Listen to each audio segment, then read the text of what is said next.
I'm not intensely familiar with Tom Clancy's work, but it seems like showcasing technology is a huge part of that. And I think that like especially even talking about the video game stuff, I think when it's attracting people to the CIA or the military or something like that, the technology is a huge component of that, right? Like I think there is a high familiarity with military gear beyond even just small arms that sort of young people have basically through video games, right? And absolutely. The Tom Clancy video game franchises, I think, are a huge part of that. I know a big thing in video games now is highly customizable, modular weapon systems, right?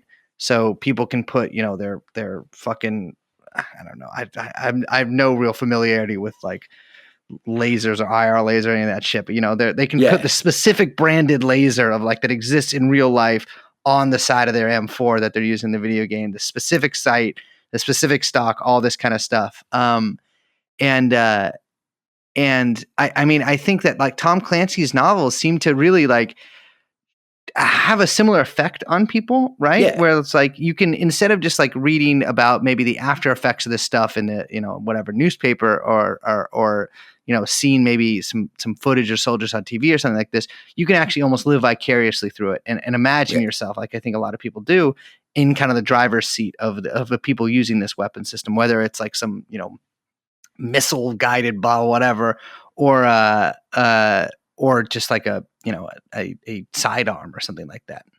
Well, and Clancy has like a huge, massive video game empire. I mean, that's a big part of the Clancy brand, right? Yeah, and you write about that aspect on the Substack as well. I think you had this great line that I keep thinking about, which is a simulation tool that becomes a game remains a simulation tool. Yes. And the fact that these games, it's like, okay, you've got military contractors that then take these video games and modify them or modify simulations in order to then make new video games, which then they remodify to then become simulators to train actual new recruits. But there's like this bizarre cycle between, or kind of like, like cycle that's happening with, both what the military is developing in terms of simulations, but then bringing that then to retail to then recruit people into the military, which are then using those games to then create new simulations, for et cetera, et cetera, et cetera. Well, and I couldn't get over watching. I saw the stuff that happened on January 6th from my living room in Arkansas, where in the console of my Xbox was a Tom Clancy video game called The Division 2, where at the end of a pandemic, you were like a secret government agent capping Americans on like national monuments, to bring back the government. Mm-hmm. And what does That's the kind of stuff that makes you bug out a little bit. But what does that also, what are we training up like, I got really interested in alternative information streams, right? Because I write for largely like mainstream publications that, are financed by God knows who, and all that shit. And like that are, but also on drives across the country, I would listen to a lot of right-wing Christian radio because it was all I could get on the radio, right? Like certain stretches of town, that's all you can get, and you just get two totally different like versions of what's going on from those, and and then the idea that people now don't talk to each other from any of the alternative information streams because they're heretics, was really fascinating to me, right? And that doesn't exist without an incentive for that to exist. You know what I mean? Totally. Yeah, I mean, my first introduction to Tom Clancy was through the original Rainbow Six video game, which I think came out in the 90s. And one of I think there's been like a million Ghost Recon games, but I remember the one that I played, and I think this was the same thing with the Rainbow Six game, although I was too young, I believe, to actually appreciate these features, was that like you planned out your assault and like chose your operatives beforehand. And so their gear. And their gear, exactly. Yes. A lot of planning, a lot of military decision-making process stuff. Like, look, if I put on my paranoia hat, like my real paranoia hat, I would say there's no better way to covertly and under everybody's nose train up a large segment of the populace in pretty advanced military techniques than we're doing right now with video games and have been doing for the last 20 years, which again are all funded by a place out of USC called the Institute for Creative Technology that you would never think was a US Army weapons lab. And you've been there. Yeah, in the Army with my boss, who was like this old Green Beret dude who had been in Somalia and like who didn't want to get in a cab in LA because like some of the cab drivers were Somalis and he had a bounty on his head. Jesus. Oh my God. Yeah, it was kind of complicated. Yeah. And I was still in the Army and I went in my very first weed shop there in Marina Del Rey, and I was like, fuck, man, I got to get out of the Army. Like, this sucks. I mean, what kind of stuff did you use when you were there? We just got... Not the weed shop, No. So they hooked me up briefly to a kind of shoot, no shoot PTSD simulator thing that they were working on. Sounds like the worst video game of all time. A PTSD simulator? The idea was like you step through or a PTSD tool, like you step through this virtual simulator that's supposed to, and I was out of my mind with PTSD at the time. Like this was when I'm supposed to be this sergeant major's driver. And they're like, yeah, but you fucking crashed your car outside of Camp Perry and then fought with like 5 cops. And so you can't drive anymore. I think you're going to write speeches now. So they had me, and then they just talked about all the other shit, all the other programming and stuff they were doing. And, then my boss goes back and tells his boss, who was General Dempsey at the time, like, hey, they're doing great stuff in LA, like keep giving them money. And then they do. Like, that's how it works, Yeah.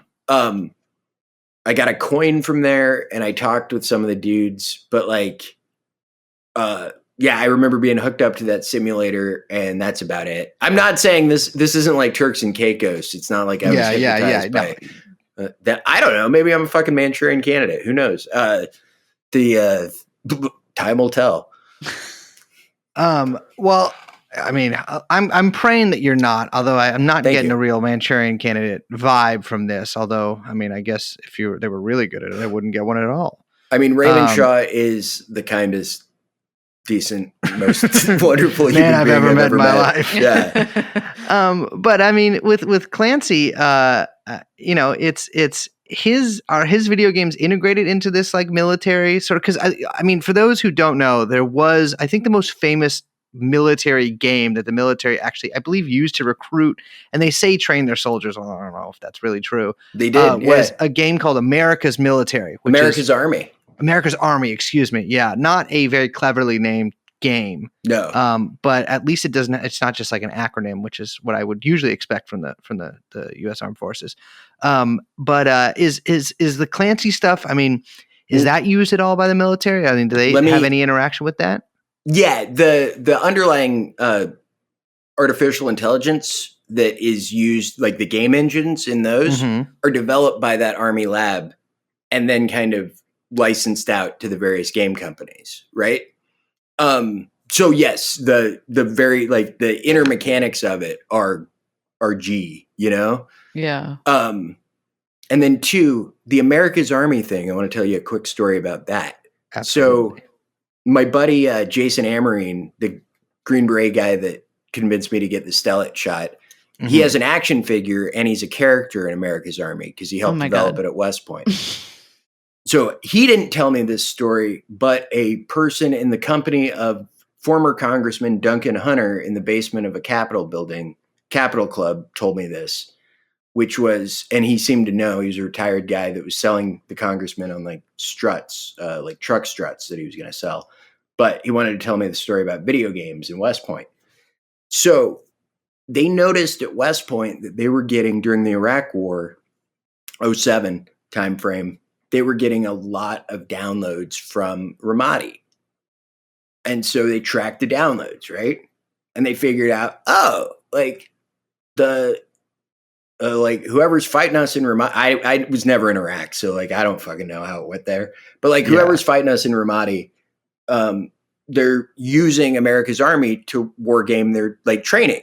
Like they're doing small unit tactics on America's army, right? That's so my buddy, well, he's dead now, but a guy I knew got like half his face blown off there. Okay. And so that guy who blew half his face off could have learned it from America's army. Well, here's where the twist comes in. So they notice this at West Point and they're like, oh, they're learning like TTPs from America's army.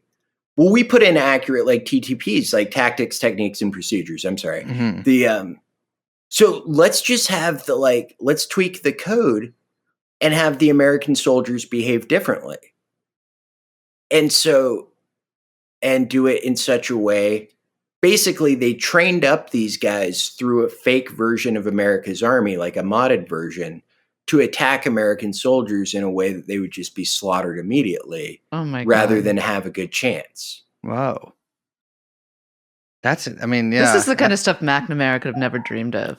Well, I mean, it was the dream that Phoenix dreamed. Yeah, I mean, kind of, right? It's like hijacking the brain. No, and then that guy Furlong that was working with Dewey Claridge in this private spy ring, he was using video games, a Czech video game company called U-Turn, to do like psychological operations in Mesopotamia. And so, like down to what billboards were written down. But then he noticed, and he tells me all this shit in Tampa, like while we're doing research for the book. And he's one of Dewey Claridge's guys, or like, they work together. But one of those weird military operators where you're like, and like just fat and sweaty and like smoking Marlboro Lights. I still smoked cigarettes at the time, so I loved them. Like we're just, being like just fucking dirtbags together. It was great. And he starts telling me like, no, so we would sell these in the bazaar and then figure out like, these guys like this one. Pretty soon we'd figure out whose computers we were targeting, and we would say like, you've won this, and these are different games. This isn't the West Point one, but you've won this many tokens in this one game. Like, come to Dubai for a free sex weekend, with like a Russian whore. Okay, I'll be real. Stop here. I actually have won that in a few games, and that offer it's honestly, if you're good enough at games, that offer's not fake. It's not fake. It's real. Okay, I went. No. Okay. no. Okay. But what would happen? What would happen when they did this? Well, so then they would invite these dudes, and these fucking gomers get on the like horny gomers get on the plane, go to Dubai, and like get there, and it's not a like Russian prostitute. It's like a dude in a suit, right? Yeah, it's like a dude from the embassy who's like, hey, you motherfucker, like we're either going to send you to Guantanamo or you're going to work for us. Jesus Christ. And like, you don't think about that shit with video games, right? Like, yeah.